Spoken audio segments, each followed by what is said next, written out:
Walk ప్రాణుల సృష్టి. జీవుడు తన కర్మక్షయం చేసుకోవడానికి 7 అన్నాలను సృష్టించాడు.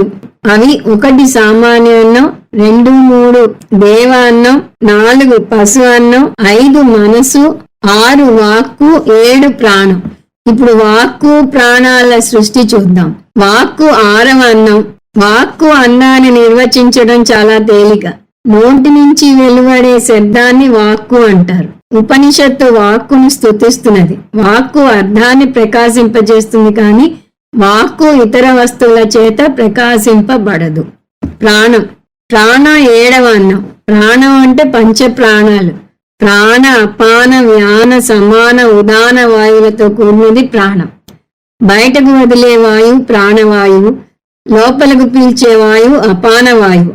ప్రాణ అపానాలను నియంత్రించేది వ్యానవాయువు. తిన్న అన్నాన్ని సమానంగా శరీరానికి పంచేది సమాన వాయువు. మనిషి మరణించినప్పుడు సూక్ష్మ శరీరాన్ని, కారణ శరీరాన్ని ఊర్ధ్వలోకాలకు తీసుకువెళ్లేది ఉదాన వాయువు. నిజానికి కార్యకరణ సంఘాతం అని పిలువబడే ఈ శరీరం వాక్కు, మనసు, ప్రాణాల సమ్మేళనమే.